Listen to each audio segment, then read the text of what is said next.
Pedro Calderón de la Barca.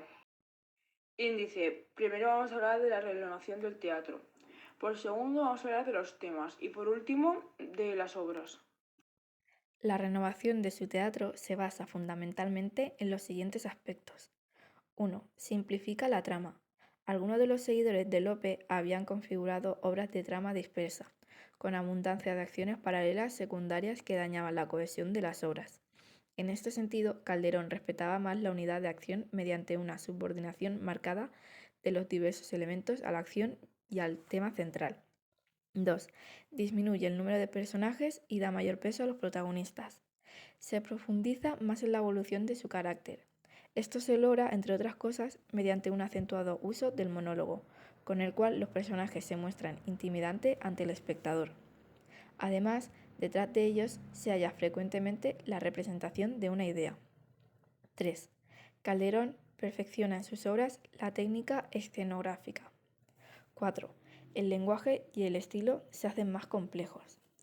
En sus composiciones existe una mayor tendencia al estilo gongorino que en las comedias de Lope. Como consecuencia de la frecuente intención didáctica de su teatro, sus obras emplean a menudo recursos como el símbolo o la alegoría. Teatro. Calderón sigue las innovaciones de Lope de Vega en la comedia nueva, pero las somete a un perfeccionamiento.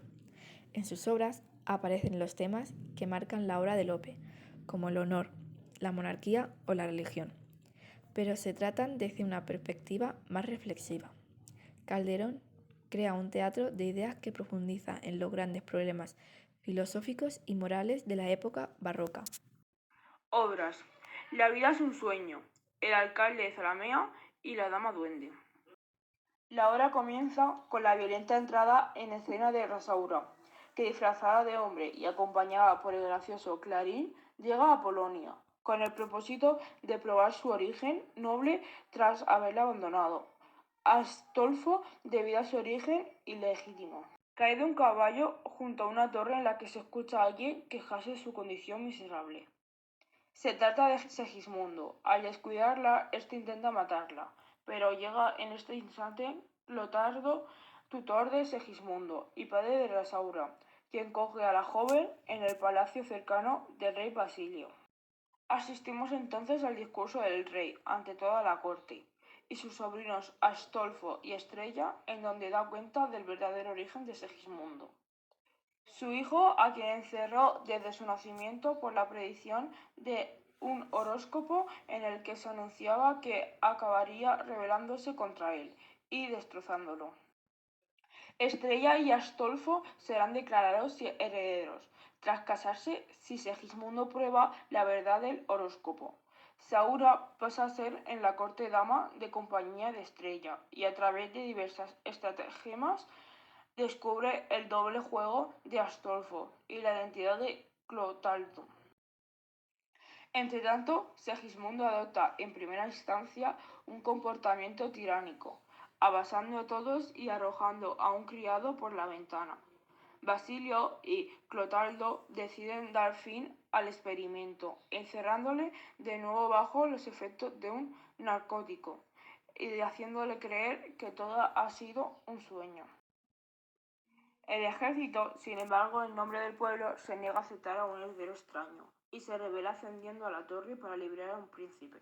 Segismundo, al que confunden en primera instancia con Clarín, encerrado también por Clotaldo al intentar chantajear a este. Segismundo se pone al mando del ejército y Saura acude a su ayuda pidiéndole que le ayude a reparar su honor frente a Astolfo. En la lucha muere Clarín. Segismundo proclamó rey y aprendida la lección de la prudencia que existe en las circunstancias, manda encerrar en la torre al soldado rebelde que proclamó la revuelta contra el monarca, perdona a Basilio y Cotaldo a casa de Rasura con Astolfo y el mismo contrae matrimonio con Estrella. La obra comienza con un grupo de soldados a los que se le da la misión de llegar a Portugal para luchar. Este grupo de jóvenes lleva ya varias semanas sin descansar, en el momento en el que pasan por un pueblo llamado Zalamea. Allí deciden hospedarse para poder reponer fuerzas.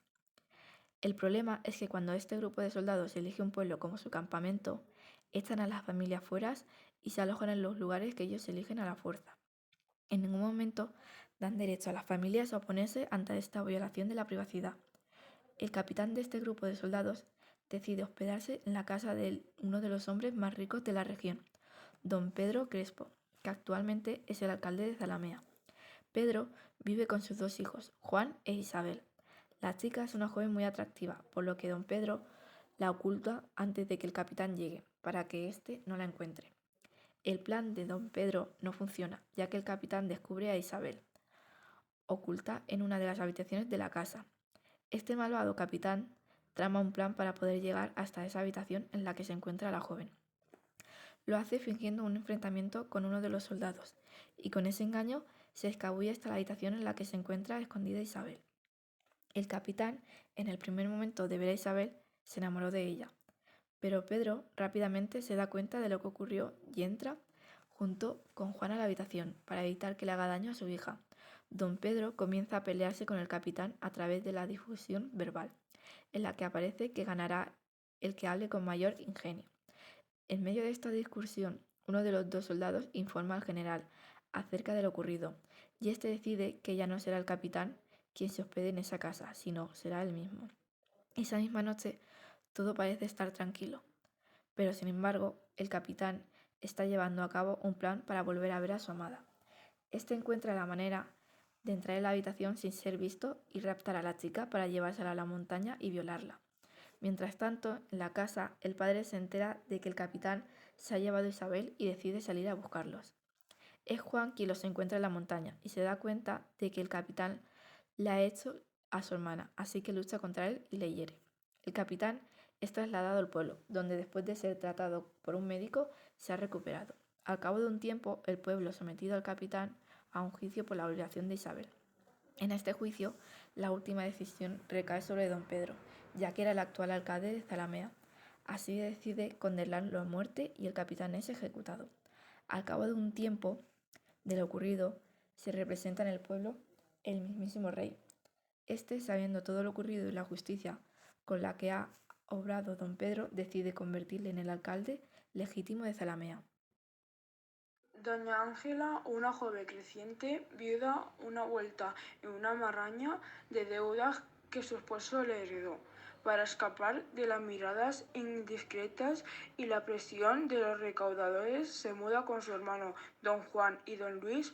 Ambos hermanos son celosos del honor familiar y vigilan constantemente a la hermana. Oculta a don Juan y don Luis están enamorados de Beatriz, prima y amiga cercana de doña Ángela, los que lo mantienen ligeramente enfrentados. Don Juan invita a su amigo don Manuel a hospedarse en su casa, mientras dure su visita a la ciudad de Madrid. Ángela se encuentra con don Manuel y su criado, mientras camina con el rostro cubierto por las calles de la ciudad. Ella le pide ayuda alegando ser perseguida por 2 hombres. Don Manuel, sin dudarla, la ayuda. Manuel enfrenta a don Luis, uno de los hermanos de Ángela, para defenderla a la mujer desconocida. Antes de que la pelea escale, aparece Juan y reconoce a su amigo. Los hermanos no quieren que Ángela y Manuel se enamoren, quebrando el luto que Ángela tiene guardado. Por este motivo, no les presentan y los mantienen alejados. El temor no era infundado, pues Ángela se enamora de inmediato del caballeroso Manuel.